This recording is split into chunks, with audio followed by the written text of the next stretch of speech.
قوموں کے عروج و زوال کے پیچھے پورا نظام ہوتا ہے. ایمنے کوئی قوم چڑھ کے دوسری قوم کو فتح کر لیتی ہے. پہلے جڑیں کھوکھلی ہوتی ہیں، پھر درخت گرتا ہے. تناور درخت کو تو ہوائیں نہیں اکھاڑ سکتی.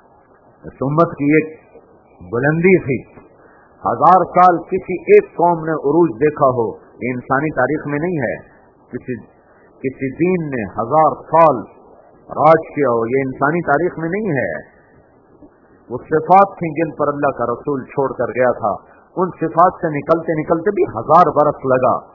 عمر رضی اللہ تعالیٰ عنہ رات کو پھر رہے ہیں، 22 لاکھ مربع میل کا حاکم، 22 لاکھ مربع میل کا حاکم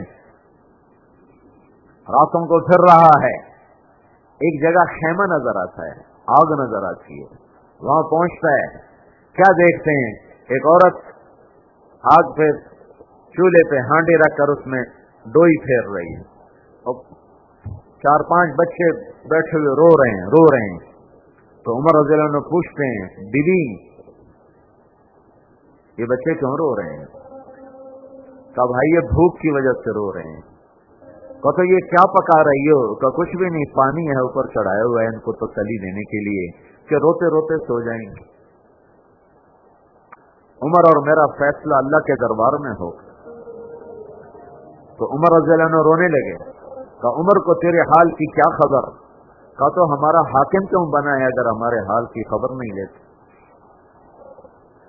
تو عمر رضی اللہ عنہ وہاں سے بھاگے اور بیت المال سے بوری بھری اور واپس آئے، اور گھی اور پنیر اور آٹا ملا کے ایک حلوہ تھا، خود بیٹھ کے تیار کیا خود، اور پھونکے مار رہے تھے.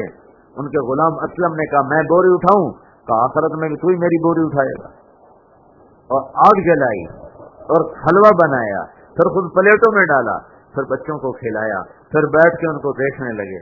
جب وہ بچے ہنسنے لگے، اچھلنے لگے، تو پھر اٹھ کے چل دیے.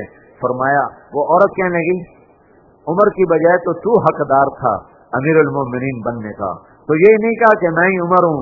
کہ تم کل آ جانا، تیرا وظیفہ لگ جائے گا، تو وہیں میں بھی وہیں ہوں گا جب تو آئے گی امیر المومنین کے پاس. یہ نہیں کہا میں ہوں. تم لوگ ایک چیک دیتے ہو، اخبار میں فوٹو کھنچواتے ہو کہ اتنے لاکھ روپے کا چیک پیش کر رہے ہیں. تو کہنے لگے حضرت عمر کہ میں بیٹھا رہا اس لیے کہ میں نے بچوں کو روتے دیکھا تھا، تو میرا جی کیا میں ان کو ہنستا ہوا بھی دیکھا.